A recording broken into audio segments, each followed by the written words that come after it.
The best book to read is the Bible. The best book to read is the Bible. If you read it every day, it will help you all the way. Oh, the best book to read is the Bible. Dear brothers and sisters in the Lord, ప్రభునందు ప్రియమైన సహోదరి సహోదరులారా, today's verse for our meditation is taken from 1 Peter chapter 5 verse 4. ఈ దినం మన ధ్యానం నిమిత్తమై పేతురు రాసిన మొదటి పత్రిక 5వ అధ్యాయం 4వ వచనం నుండి తీసుకొనబడినది. You shall receive a crown of glory that fadeth not away. మీరు వాడబారని మహిమ కిరీటము పొందుదురు. In chapter 5 of his first epistle, Peter is primarily addressing the shepherds and other responsible brothers who minister to the body of Christ. పేతురు తన మొదటి పత్రికలోని 5వ అధ్యాయంలో ప్రధానంగా కాపురుల గురించి, పరిచర్య చేసే వారి గురించి, సేవ చేసే వారి గురించి ఎక్కువగా రాస్తున్నాడు. The shepherd is exhorted to feed the flock faithfully. ఇక్కడ ఈ కాపరి మరి మందని నమ్మకంగా పోషించాలి అని హెచ్చరిక చేయబడుతున్నాడు. What does it mean? అనగా అర్థం ఏమిటి? He should not minister to please himself or the people.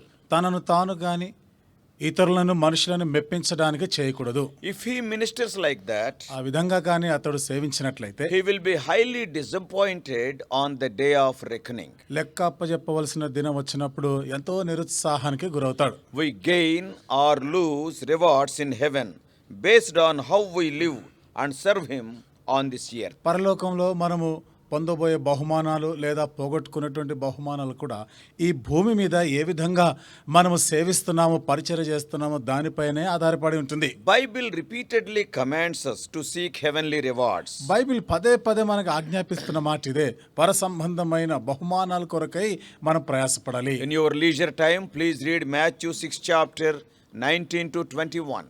మత్తయి సువార్త 6వ అధ్యాయం 19 నుండి 21 వచనాల్ని ఖాళీ సమయంలో మీరు దయచేసి చదవండి. Also Matthew's Gospel 10th chapter verse 41 and 42. మత్తయి సువార్త 10వ అధ్యాయం 41, 42 వచనాన్ని కూడా చదవండి.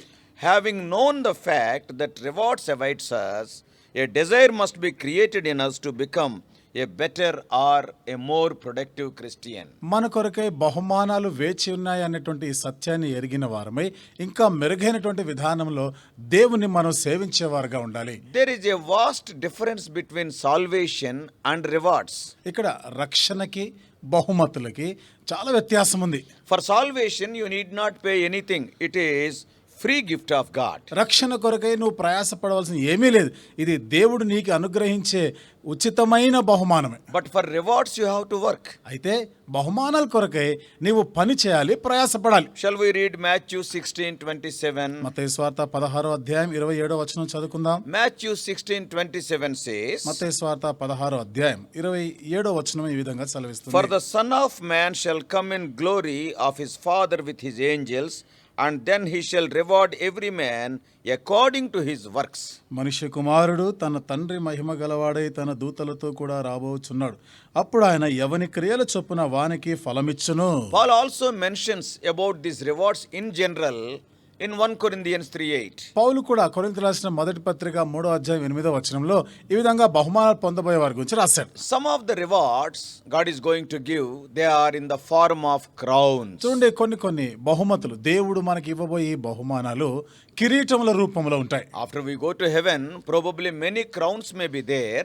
మనం పరలోకానికి వెళ్ళిన తర్వాత అనేక రకాల కిరీటాలు కూడా ఉండొచ్చు. But as a foretaste, the Holy Spirit speaks about 5 crowns in the New Testament. అయితే ఒక ముందు రుచిగా పరిశుద్ధాత్మ దేవుడు క్రొత్త నిబంధనలో ఒక 5 కిరీటాల గురించి ప్రస్తావించాడు. In each type of crown, maybe the same crown.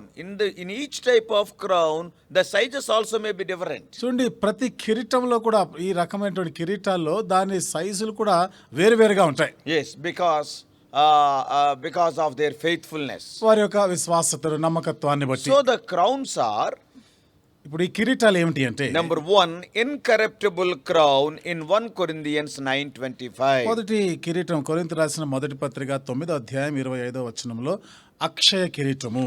And it will be given to those people who lead a disciplined life that is bringing the body under subjection. ఇక్కడ తన శరీరమును లోపరుచుకుంటూ అనగా ఒక క్రమశిక్షణ కలిగిన జీవితం జీవించిన వారికి ఈ కిరీటం ఇవ్వబడుతుంది. And the second crown is the crown of joy in 1 Thessalonians 2:19. రెండవ కిరీటము మొదటి తెస్సలోనికీయులకు రాసిన మొదటి పత్రిక 2వ అధ్యాయం 19వ వచనంలో ఆనంద కిరీటము. And it is given to soul winners who win souls unto the Lord through their testimony, through their evangelistic work. ఈ కిరీటము చూడండి వారి యొక్క సాక్ష్యం ద్వారాను సువార్త పరిచర్య ద్వారా ఆత్మలను సంపాదించిన వారికి లభించే కిరీటమే ఆనంద కిరీటం లేదా అతిశయ కిరీటం. And the third crown is the crown of righteousness in 2 Timothy 4:8. మూడవ కిరీటం తిమోతికి రాసిన 2వ పత్రిక 4వ అధ్యాయం 8వ వచనంలో నీతి కిరీటము అని It is చెప్పబడింది. given to the lovers of his appearance. ఇది ఆయన యొక్క ప్రత్యక్షతను అపేక్షించు వారికి దొరికే కిరీటం. Lord Jesus Christ is going to come very soon. యేసుక్రీస్తు ప్రభువారు అతి త్వరలో రానే ఉన్నాడు. Whoever is ready, they will be loving his appearance. ఎవరైతే సిద్ధంగా ఉన్నారో అలాంటి వారు ఆయన రాకడను అపేక్షించేవారు. So in other words, this crown is given to those people who are ready, who are loving his appearance. కాబట్టి మరొక మాటలో చెప్పాలంటే ఈ కిరీటము ఎవరైతే ఆయన ప్రత్యక్షతను అపేక్షిస్తున్నారో వాళ్ళకి దొరుకుతుంది. And fourthly, the crown of glory, as we have seen in today's meditation, that is in 1 Peter 5:4. నాలుగోది మహిమా కిరీటం. ఈ దిన ధ్యానంలో మనం చదువుకున్నట్లుగా పేతురు రాసిన మొదటి పత్రిక 4వ అధ్యాయం 8వ వచనంలో ఉంది. And it is given to the good shepherds and those who looked after the flock well.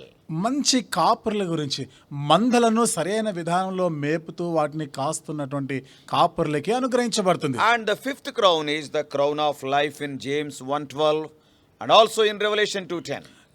ఐదవ కిరీటము జీవ కిరీటం. యాకోబు పత్రిక 1:12 ప్రకటన గ్రంథం 2వ అధ్యాయం 10వ వచనం It ప్రకారం. is given to those who endure trials for his name's sake in the ministry.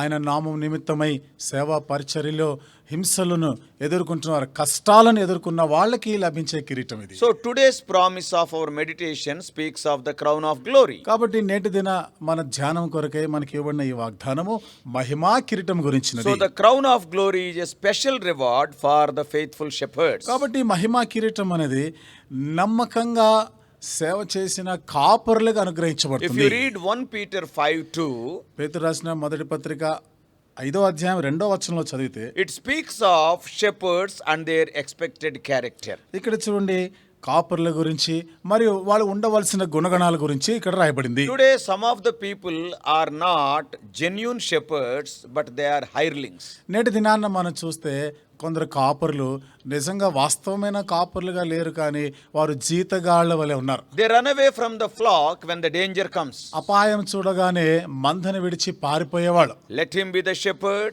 or pastor or God servant or elder. They must proclaim the word of God without fear or favor. చూడండి కాపరులే కావచ్చు, పాస్టర్లైనా కావచ్చు, లేకపోతే దేవుని సేవకులను పిలువబడేవారు సంఘ పెద్దలే, కానీ వీళ్ళు ఏమాత్రం కూడా భయం పడకుండా నిర్భయంగా దేవుని సేవించవలసిన వారే ఉన్నారు. And when necessary, they have to reprove, rebuke and exhort with all long suffering. చూడండి అవసరమైనప్పుడు ఈ రకమైనటువంటి మరి గద్దింపులు కానీ హెచ్చరికలు కానీ వీటన్నిటితో కూడా దీర్ఘ శాంతం కలిగిన వారే ఉండాలి. He is responsible to care for the spiritual needs of each individual in the church. చూడండి సంఘంలో ఉన్న ప్రతి వ్యక్తి యొక్క ఆత్మీయమైనటువంటి క్షేమాభివృద్ధి గురించినటువంటి ఆ చింత పట్టింపు కలిగి ఉండాలి. The shepherd must know about every sheep of his flock. చూడండి కాపరి అనేవాడు తన మందలో ఉన్న ప్రతి గొర్రెని గురించిన వివరాలన్నీ తెలిసి ఉండాలి. Each sheep may be differing from the other in its qualities, in its weaknesses, in its plus points also. ప్రతి గొర్రె కూడా మరొక గొర్రెతో పోల్చుకున్నప్పుడు ఒక గొర్రెకి అనేక విషయాల్లో ఎన్నో తేడాలు ఉంటాయి, వాటి బలహీనతలు ఉంటాయి, చాలా రకాల వ్యత్యాసాలు ఉంటాయి. And as a shepherd who is looking after every sheep, he must know about every sheep. ఒక కాపరిగా ఈ గొర్రెలన్నింటినీ కూడా ఆయన మేపుతున్నాడు కాబట్టి ప్రతి గొర్రెని గురించి పూర్తి వివరాలతో సహా తెలుసుకొని ఉండాలి. But today, sad to say, some shepherds don't know anything about some sheep in the flock. అయితే నేటి దినాన ఎంతో విచారకరమైన సంగతి, కొందరు కాపరులకి వారి మందలో ఉన్నటువంటి గొర్రెల గురించి ఏమీ తెలియదు. Some know only about the fatted sheep only. కొంతమందికి అయితే కొంచెం క్రొవ్వినటువంటి గొర్రెలు మాత్రమే తెలుసు. So a shepherd should be an example to the whole flock. కాబట్టి ఒక కాపరి మంద అంతటి కూడా మాదిరికరంగా ఉండాలి. And a shepherd should do the ministry to please the Lord, not the people. ఈ కాపరి దేవుణ్ణి సంతోషపరచడానికే ఈ మందను కాయాలి, కానీ ప్రజలను సంతోషపెట్టడానికి కాకూడదు. He has to be a spiritual leader, not a dictator. ఆత్మ సంబంధమైనటువంటి ఒక నాయకుడిగా ఉండాలి తప్ప నియంతగా ఉండకూడదు. Today, sad to say, some shepherds are working to build their personal empires. నేటి దినాన ఎంత విచారకరమైన మాట, కొందరు కాపర్లు వారి సొంత ఇల్లు కట్టుకునే పనిలో ఉన్నారు. Their personal empires. లేకపోతే చూడండి వారి వ్యక్తిగతమైనటువంటి రాజ్యం. రాజ్యాన్ని వారు కట్టుకుంటున్నారు. And some are striving for the applause of men. కొంతమంది ఏమో మనుషుల యొక్క మెప్పు పొగడ్తలు కోరి చేస్తున్నారు. Some people are laboring for their own selfish promotions. కొంతమంది ఏమో వారి స్వార్థపూరితంగా వారికి ఏదో పదోన్నతుల గురించి And ప్రయాసపడుతున్నారు. some people are focused on accumulating the worldly possessions. కొంతమంది ఏమో లోక సంబంధమైనటువంటి ఆస్తులు సంపాదించే దాని వెనుక పడ్డారు. All of these things will fade away one day. ఇవన్నీ కూడా ఒక దినాన్న వాడిపోయేవి. These sad things are happening because a local shepherd or leader does not have a personal daily fellowship with the chief shepherd, Lord Jesus Christ. ఇవన్నీ ఎందుకు జరుగుతా ఉన్నాయంటే స్థానికంగా ఉన్న కాపరి గాని సంఘ పెద్ద గాని తమ యొక్క ప్రధాన కాపరి అయిన యేసుక్రీస్తు ప్రభువారితో ప్రార్థనలో వాక్యంతో వారు సమయాన్ని గడపడం లేదు కాబట్టి. When God wants to give a crown of glory that fadeth not away, many are running after those things which fade away with the efflux of time. దేవుడు వాడబారని మహిమా కిరీటాన్ని ఇస్తానని చెప్తూ ఉండగా వీళ్ళేమో అనుదిన జీవితంలో కాల ప్రవాహంలో కొట్టుకొని పోయేటువంటి వాడిపోయే వాటి వెనకాల పరుగులు తీస్తున్నారు. A good shepherd has to walk with God in faith, prayer and fasting. ఒక మంచి కాపరి అనేవాడు తాను దేవునితో కూడా ప్రార్థన, వాక్య ధ్యానం, ఉపవాసంతో గడపాలి. So that he may receive the crown of glory. తద్వారా మహిమా కిరీటం అతడు పొందాలని. Though it involves suffering, serve by suffering. ఈ వీటిలో ఎంతో శ్రమలు, బాధలున్నా కానీ మనము శ్రమిస్తూనే సేవించాలి. Man of God, Dr. Vaughan Wiersbe said like this. గొప్ప దైవజనుడు వాన్ బిఎస్పి గారు చెప్పారు, We lead by serving and we serve by suffering. చూడండి మనము ఈ సేవ చేస్తూ నడిపించబడుతున్నాము, అలాగే మనం శ్రమల గుండా వెళ్తూ సేవ చేసేవాళ్ళమే ఉన్నాం. Yes, we have to lead the people by serving. కాబట్టి మన ప్రజలని మనము ఏ విధంగా సేవించాలి, వాళ్ళని నడిపించాలా. And with our service, we have to lead them. అంటే మన సేవ ద్వారా మన సేవిస్తూ వాళ్ళని నడిపించే వారంగా ఉండాలి. And by serving, though suffering is involved, by suffering we have to serve. ఆ విధంగా సేవిస్తుండగా శ్రమలు ఉన్నా కానీ శ్రమలు అనుభవిస్తూనే మనం సేవించేవారుగా ఉండాలి. Yeah, Lord Jesus Christ lived like that. యేసుక్రీస్తు ప్రభువారు ఆ విధంగా జీవించారు. If you serve like that, then you are following the footsteps of your master. ఆ విధంగా నువ్వు సేవించినట్లయితే నీ యజమానుని అడుగు జాడలో నడిచిన వాడు అవుతావు. So, this morning our thought is, we have to serve the people of God looking unto Jesus. ఉదయకాలం మన తలంపు ఏమిటిదంటే యేసు వైపు చూచుచు మనం ప్రజలను సేవించేవారు. Then we will be the recipients of the crown of glory. అప్పుడు మనం మహిమా కిరీటం పొందువారమై ఉంటాం. May God help us to minister the body of Christ, keeping Lord Jesus Christ as our role model. యేసుక్రీస్తు ప్రభువాన్ని మనకు మాదిరిగా ఆదర్శంగా ఉంచుకుంటూ మన యొక్క సంఘాన్ని మనం నడిపించే వారంగా ఉందాం. We are here as shepherds, not to please people, but to please the Lord our master. మనము కాపరులుగా ఇక్కడ ఉన్నామంటే ఏదో ప్రజలను మెప్పించడానికి కాదు, కానీ మన యజమానుడు యేసుక్రీస్తు ప్రభువుని మెప్పించి ఆయనని సంతోషపెట్టడానికే సేవిస్తున్నాం. May God help us. దేవుడు మనకు సహాయం చేయను గాక. Also, please remember, at the end of each message, we are putting one or two slides as the gist of the message and further food for your thought. మరొక విషయాన్ని కూడా దయచేసి గమనించండి. ఈ వర్తమానాలు అయిపోయిన తర్వాత ప్రతి వర్తమానానికి చివరిలో, ముగింపులో ఈ వర్తమానం అంతటి యొక్క సారాంశాన్ని ఒక 2-3 స్లైడ్స్ ద్వారా మీకు చూపిస్తా ఉన్నాము. అది మీకు మెదడుకు మేతలాగా కూడా ఉపయోగపడుతుంది. So please go through those 1 or 2 slides also. కాబట్టి ముగింపులో ఒక 2-3 స్లైడ్స్ కూడా ఉంటాయి, వాటిని కూడా మీరు వీక్షించండి. May God bless you. దేవుడు మిమ్మల్ని దీవించునుగాక.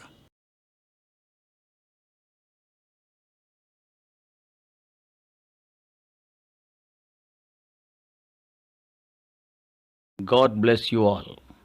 Please subscribe for more spiritual messages on YouTube channel John Victor Hebron.